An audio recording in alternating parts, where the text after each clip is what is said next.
Welcome to Deep Dive Daily. Good morning, Andy. And special good morning to Chicago Bears. Ben Johnson, who's coordinating that offense quite delightfully. That was a fluky win. I was just gonna say if you were gonna do a 3-word takeaway for that game, I would save you 2 words and just say turnovers. Yeah, well, yeah, especially the last one, which was like that you needed that specific, you needed the weather to pick up at that time. That for sure was on Jaden. Like it no slipped out of his hands. Well, was it on Jaden? I mean, do you have an opinion on why is he in shotgun on like 3rd and 1? Yeah, that's a fair point too. But it's just funny because when there is a fumble on the handoff, it always is accredited to the quarterback. Sure. And oftentimes unfairly in the stats because it's usually the running back doing something wrong. That one's on Jaden. Yeah. Brad is right. Bears 2 straight luck box wins. They're not good. Even crazier though. Same score. What? That's crazy. Same 1-point luck box wins. Although this one was they had a field goal blocked instead of blocking a field goal. And by the way, Bears special teams yesterday. I mean, good job making that field goal at the end, I guess. But the kickoff returns and the punt returns, oh my goodness, they were giving up free yards. To their credit, they had to bring in a kicker and I guess discarded kicker to play because Santos's thigh was. Why was the rest of the special teams so bad? What about the other? I think that's just what you get. Bad leadership. Ben Johnson, Aaron Glenn. That was 100%. Dan Campbell. Yeah, well, Ben Johnson, the scheme that Ben Johnson drew up, particularly in the second half after he had to make some adjustments, really, I thought, targeted the right players on the Commanders and exposed that Commanders defense, which is kind of the nugget that I bet the Bears on to begin with, because the Bears data going into that game was like, this is one of the worst teams in football. But and I don't think coming out of that, I feel like they're one of the worst teams in football. I think they're one of the bottom 6 defenses still. Bears defense for me, it's just not healthy. They're missing 29th. Yeah, 29th defense, but that offense is much improved from last year, certainly, and improved from the beginning part of this year, I think. So they got a stew going, and I'm excited to see where it heads from here. They're going to have to win with points. I'm much rosier. I have the 28th ranked defense. I have them as a 33rd percentile defense when compared to all the other defenses. Where's your offensive number for the Bears right now? 14th. Okay, I'm a little lower than you, but I'm up there. It's fine. It's been working, but it's. Would you take Chicago over Carolina's offense right now? Yes. Really? Oh, okay. So we're flip flop. Carolina's my 14th. Bears are. I think there's some rose shaded glasses to the last couple opponents for Carolina. Like it's been great. Rico Dowdle's been great. He's not always going to get to play the Cowboys, and I haven't really seen flashes of this is going to be, Bryce is going to be a long-term good starter. He's below average. I think he'll always be a little below average. They're so much better at home than on the road, which is a little weird. The splits are aggressive. Anyway, real quick, just not a lot for injury updates. A lot more will come out later, but the Jake Matthews from last night, that's worth monitoring. He's an important part of that offensive line. He was ruled out after leaving late in the first half. The Garrett Wilson thing, I'm sure you've seen, a couple weeks with an hyperextended knee after the MRI. Kittle should be back this week, apparently, is the expectation. Kincaid and Curtis Samuel didn't go last night. Maybe this week because they were kind of up in the air. The Brian Branch predictions by us were right on. 1 game, he will appeal. I don't know how far he'll get with that.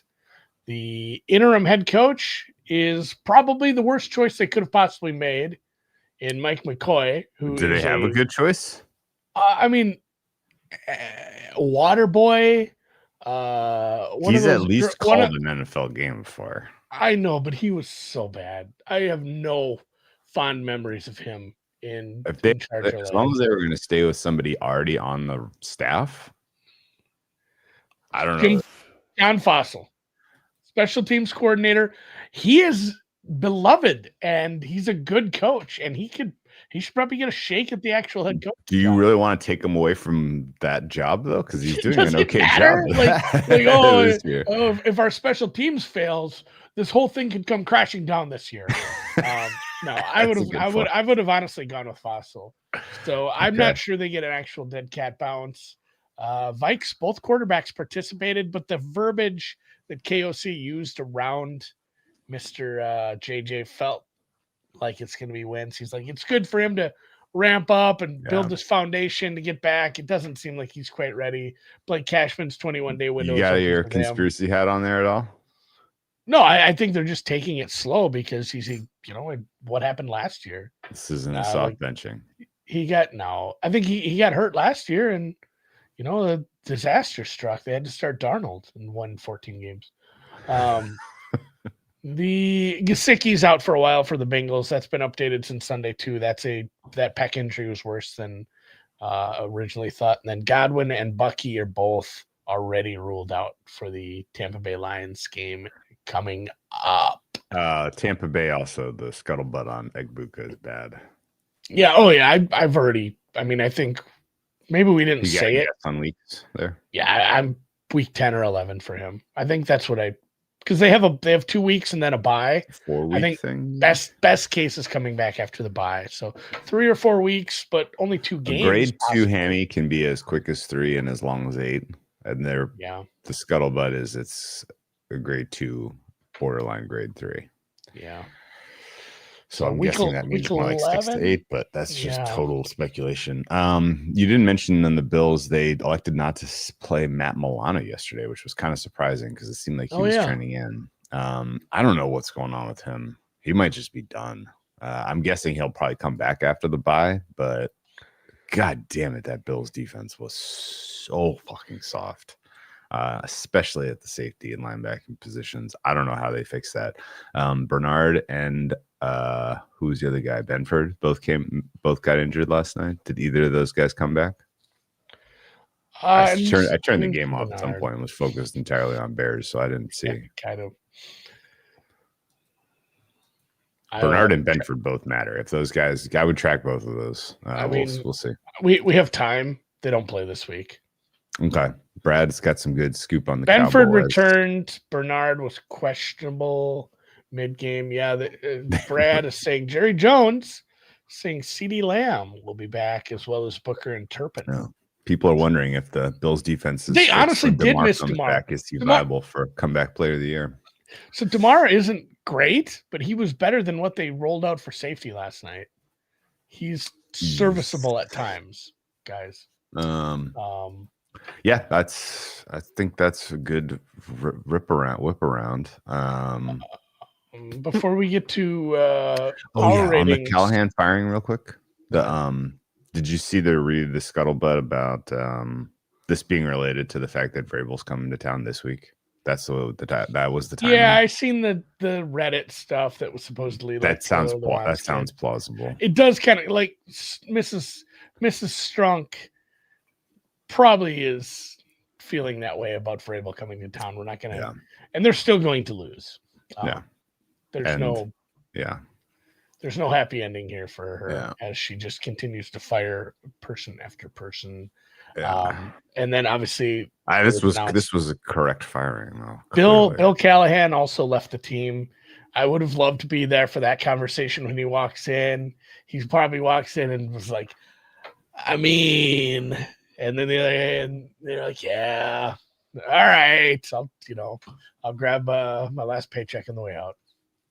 That's bad though. I mean, he's a very, very sought after offensive line coach. I wonder if somebody snags him immediately to just get him on the staff. I would assume so. Okay. All right. Line moves. Yeah. You mentioned one that made sense to you right off the bat, the Cincinnati total ticking up to 43.5, open 42.5. That does kind of check out. Yeah. No defense really. And I don't know. I really wish this game was on Sunday and not Thursday. It would make it so much more bettable. Wish this game was on at 3 a.m. on Tuesday. London total all the way down to 44.5 for Jags Rams. That look at was 47. I agree with that too. I'm still not giving the Jags some defensive upgrade, but Puka trending out. The Puka thing matters a lot for that Rams offense, and I don't have the Jags offense rated terribly high either against a very good Rams defense. I got a question for you. Did you watch Rams Ravens tape? Yeah, a little bit. Does it feel like whatever magic potion Stafford took preseason to rejuvenate himself is wearing off a little bit? I mean, just he hasn't had the healthiest offensive line. I don't feel like he's taken a lot of big hits. I haven't seen the hits, but it's just the kind of the crispness. He needs to re-up. That's kind of what I was thinking. I don't think you're doing that in London, or maybe they are in Europe. He does the Peyton Manning's wife rejuvenation while he's in Europe, where she was getting packages every day with human growth hormones. Las Vegas and KC, that total's also down to 44.5. I don't understand agree. That one. Don't agree that. Don't understand that at all. The Kansas City. So Kansas City. It's almost like Survivor. We talk about like the first 4 or 5 weeks of the season. You just need to win games. Just get to get to a certain point where you can really start. All right, we're in the middle game. We need to start figuring out. And for teams like Kansas City, who are, have high aspirations, a lot of it just, don't absolutely bottle it and stay healthy and get healthier. And now you're getting Rashee Rice back. And honestly, Kansas City is a very healthy team, all things considered. And now they get a soft landing here, home against the worst team in the division. Huge favorites. Like Kansas City's offense is trending up bigly. And I don't know that their defense is all that good. That Vegas is implied to score what? 22 minus. Vegas is implied to score like 16.5, 17 points. I think they're more in line for 20-ish. Yeah, so, especially I think this total's low. They want to and they can run the ball, and the Chiefs defense is still a flashing red siren of run defense is not playing well. Yeah. So I think I might be against the market on that. I might end up on that over. So yeah, we agree. Philly, Minnesota. Minnesota's taking a little more action. Yep. They're down to 2. That totals up to 43.5. Yep. Everybody has extra rest. The Eagles played Thursday night. Minnesota's off the bye. Bears Saints opened. Bears minus 5.5. 5. Oh man, that's a lot. And they're at home. Sure, shit is. Short week. Luck box. We'll have to monitor some of the defensive injuries, but I think New Orleans can get to 24 in that one, and Chicago getting to 30 seems less likely. So I will probably bet the Saints for Chicago Bears 1-point win as time expires. Sounds about right. So yeah, 5.5 points in pocket is going to be a bet for me. Not a lot of other sides really speaking to me this week. The Jets were favorites at once upon a time, Andy. I don't know if you saw this, but the Carolina Panthers have flipped all the way favorite. To 2. Yeah. Carolina 2-point road favorite there. That total is dropping like a rock as well. Opened 44.5, some joints down to 42. Do you think it's reasonable to adjust the Jets offense to a 0 after 1 week where they played the Denver Broncos? Or I guess it's a much easier defense you're going to go against. You're at home. It's an easier defense. You are coming home from London though. It's not like you're feeling fresh and rosy. That's the thing. You're coming off the London game and you lost your best offense. You don't have a wide receiver on your roster. Yeah. Who's wide receiver 1 now? Wow. Oh my God. This is so bad. Josh Reynolds, Arian Smith, Tyler Johnson. Those are their only 3 healthy wide receivers on their roster. Tyler Johnson legacy game. How could that be, dude? Wow. What? Yeah, Lazard is maybe healthy. I don't know. We'll find out. Lazard is washed if healthy. There's no way. So it's gonna be a lot of 13 personnel, I'm guessing, for the Jets. How do the Panthers defense match up against 13 personnel? We'll do a little query on that. How does the Panthers defense match up against blank personnel? The answer is badly. The Washington Dallas total reopened at 54.5. My goodness our gracious. Highest total of the season, and I can't strongly disagree. We'll see what happens with Washington's receiver core. I wouldn't play that over, but I fully agree that should be a 50-point total. Not touching the under. Like, I'm not excited about going against it there. Atlanta, San Francisco opened a little higher than previously posited in the look ahead markets. That's a 47. What does your gut tell you about San Francisco opening as a 3-point favorite there after what we saw from Atlanta yesterday? Kind of incorrect. We talked about that. I said I wanted to grab Atlanta. Some people tried to push me off that, saying, Niners are getting some players back. I think, some of them, Bosa or Fred Warner, as far as I can track. So here's the thing. We've done this a few times. When a team plays some bad teams early in the season, we say, like, there's two outcomes. This team is playing bad teams, so it's making them look better. Or this team is playing bad teams. They're actually good, but we don't know that because the Colts hidden, corollary. Yeah, it's hidden in the sauce there. And I was against the Atlanta defense because of some of the teams they played early on. I know some of it was the Bills, but that pass rush looked good. The overall defending looked pretty good. Of course, playing pretty well too. Yeah, the Falcons' defense is upgraded, and AJ Terrell looked fine. That's right. I'm not. I agree somewhat. I agree a little bit with Brad, though, or at least that's what the market is saying. So that's how I feel about the Falcons. That was more of an indictment of Buffalo than it was reason to support Atlanta. I agree with that on the other side of the ball. Like, you're not going to get those kind Penix of. Penix is very meh. 16 targets for Drake London. But they just can't tackle last night. Now, once you get to the second level, you were just going to hit a guy and get 6 more yards. So I'm mulling that over. Atlanta off a short week, traveling out to the West Coast. Not ideal, especially if San Francisco's getting healthy, but 3 is a lot. I'm not on market with that one. I'm at like 1. And then the other one I wanted to mention was we are starting to come off the 3 in Seattle. Up to 3.5 or very expensive 3s off Houston coming off the bye. Yeah, market finally capitulating that Seattle's just flat out good. Let's transition. Perfect transition, Andy. What is your Seattle number right now? I am my Seattle power rating or my number for that game? Power rating for Seattle Seahawks. They're the 3.16. 3.25. That is mine's the Bible verse that they hold up in the end zone. It's fucking awesome, man. Finally. It's a very good team. It's only going to get better as the defense secondary gets healthy. Come again?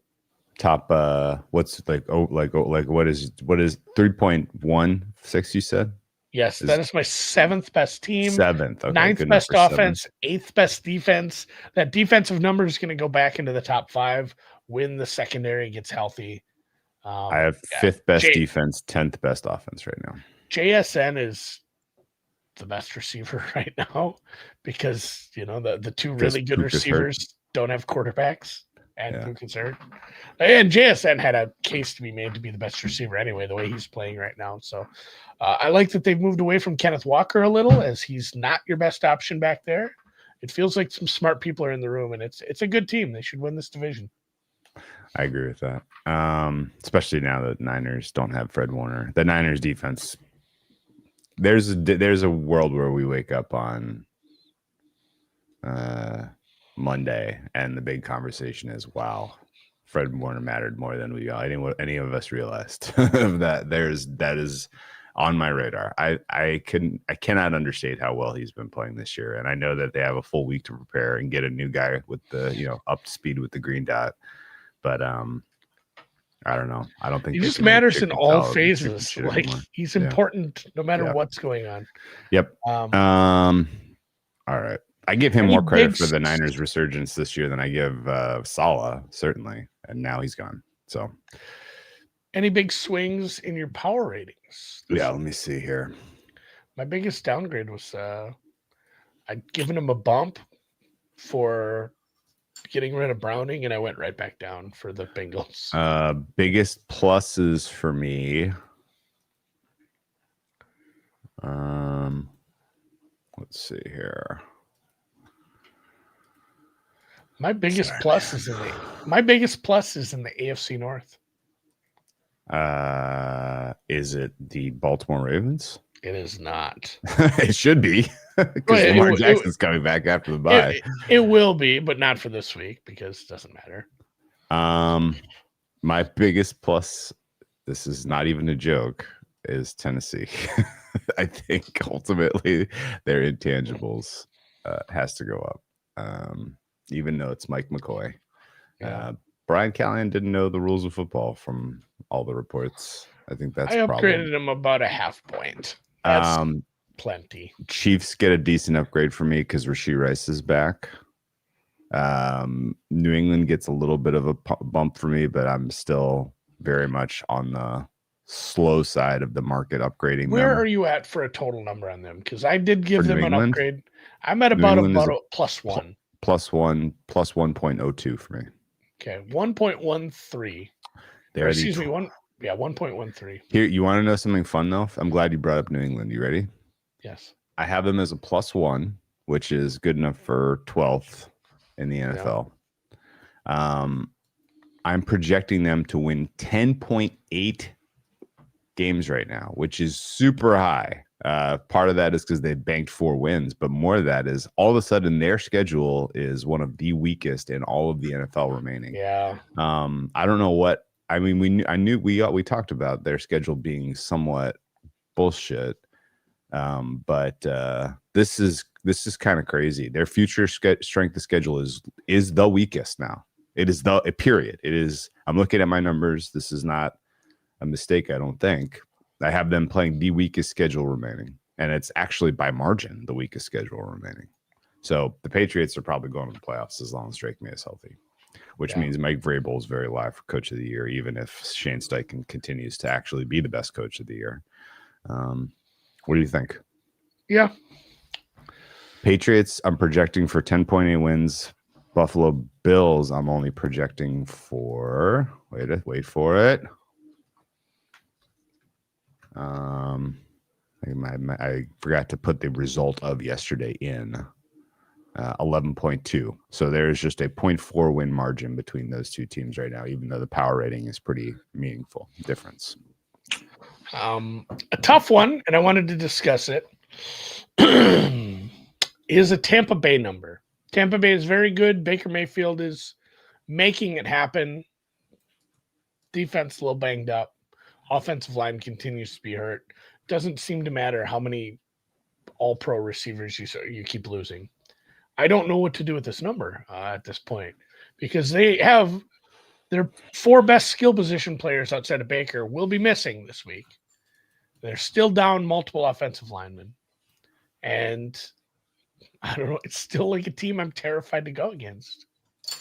What's your split right now between preseason prior and in-season data? Just out of curiosity. Because that matters for this question, particularly for the Tampa defense.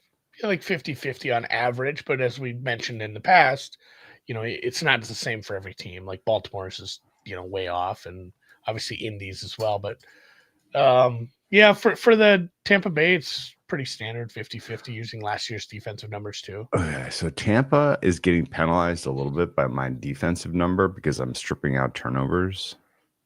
Their run stop has been incredible, but their you can throw on this team. Their pass rush has been good. My overall number for Tampa right now is a plus 2.6. I'm projecting them to win 11.1 games. Baker and the offensive line are now grading well for me. Well, Baker obviously is grading extremely well, but the offensive line with Wirfs back is grading well, and the skill position group is not. That's their low number, but it should get better before the end of the season. So I think they're gonna just keep skating. They're probably gonna lose this week, though. I got to tell you, I think Lions out to 4.5. Well, you just mentioned it. I have a terrible coverage number for Tampa Bay right now. Good enough pass rush, middle of the pack for me, honestly. Not enough to overcome a bad coverage unit against this offense. And it feels like J-Mo and Laporta and Amon-Ra St. Brown probably have big weeks. And it either turns into a track meet or Tampa Bay can't keep up because the attrition of losing that many receivers is hurt. I'm around a 2 for them right now. It's very tough to grade them. We should be downgrading it for every injury, but they just keep staying. I mean, even just staying competitive in these games is impressive. Winning them is very impressive. Yeah. I mean, I'm impressed. I don't know what else to say. The other interesting nuggets and notes here. Cleveland I'm finally kind of, I think, at a stable number for them, around a -0.5. I still like this defense, but this is now rating as the worst offense, even worse than Tennessee for me. Are you there? Or am I overreacting to a London game and a short rest road game? 30th best offense, third best defense.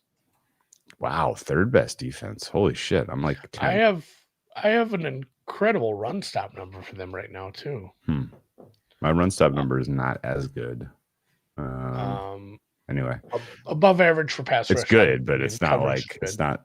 I'm not in like Tampa Bay, Seattle rare air run stop for them yet. The other downgrades, Shreeb says Cleveland, Jacksonville gets a meaningful downgrade. I'm happy that is showing up in the data. I'm not downgrading Philly much, but the market is very cold on them at long last, and it's kind of finding me with a reasonable number. I was probably a little high on them. I'm around a 2. Philly and Tampa are pretty close to me. Impredictable has Philly at 4.6 still. That can't be right. 2-point favorites on the road against Minnesota doesn't compute to a 4.6, does it? They're allowed to do whatever they want. That's their prerogative. It's funny, when you tinker around with this enough and you start making, I got to make an adjustment here. Finally, it's like my automation is not good enough. And I'm redoing my quarterback stuff tonight, I think. I'm annoyed by it. And there's just so much better. I've been using the same quarterback stuff for a while now, and there's so much better data out there right now. So I'm going to redo my quarterback stuff and see what we come up with. And I think that's pretty fun. It's definitely where you save an old copy just in case I screw everything up. But the Philly quarterback number is going to be very interesting to me because I think some of it's on Patullo, but man, I'm not quite sure what to do with that offense week in and week out. My biggest upgrades, New England and Pittsburgh. Pittsburgh got a bump. Some of it is who they're playing, but the defense is clearly playing a lot better than it was the first couple of weeks. Number is barely up. Yeah. I was just low. Like Pittsburgh needs to be a 0, in my opinion. That's about where they should be, rating wise. And I was at a -1.5. Like they were just way off. And some of it was defensive stuff. Some of it was they weren't. We already mentioned it, but my other 2 big upgrades were Carolina and Chicago, and mostly those are just because I'm giving their offenses like flowers. Like these are now at least league average, if not a little better than league average offenses. And offense is such a huge part of my overall power number that just means Carolina and Chicago are kind of in the mix now as fringe top 20 teams. Yeah. So they're both kind of flirting with neutral. Indy got a bump again as I start to use, again, we mentioned how much of priors you're using. If you're not following what Drew was saying there, so, you have to use part of last year's number or how you feel about them prior to the season because you just don't have enough data. And as we go on, we'll use less and less of that. And as I use less and less of that for the Indianapolis Colts and New York Giants, their numbers are just going to slowly tick up. Kind of the same thing for Atlanta and New Orleans, who got some smaller bumps, Cleveland as well. And then Denver has been a very hard team for me to rate, but Giants are a -2 for me right now. Indy, you mentioned. Really, I'm like -3. I upgraded them still to Indy is a -3 plus 3.06. Indy has crested the 4 for me. I'm just Wow. living with it. You can't have that good of an offensive line and be lower. The defense is bad at times, but the offense is good enough to get me there. So I'm very pro Indy. My number one team. Excited for Colts Chargers. I have a new number one team this week. Green Bay. It is Green Bay. Yeah, that checks out. By attrition, Kansas City right on their heels. Yeah, probably making a case that Kansas City's better. Kansas City's up to my number 2 offense, by the way. They are my number 2 offense. Detroit right there. It's kind of a mess at that point. Then you end up with Detroit, Indy, Rams, Buffalo, Seattle, Washington, Tampa, Dallas, Philly, Denver, New England. All right, I got a boogeyman. So let's hit the outro music. The boogeyman. And we'll catch up with review of the week tomorrow. Randy, we'll talk teasers tomorrow for sure. I'll remember that. For sure. And DXPV's 007 live airings are brutal. Some of us, unlike other people of gambling Twitter, have jobs.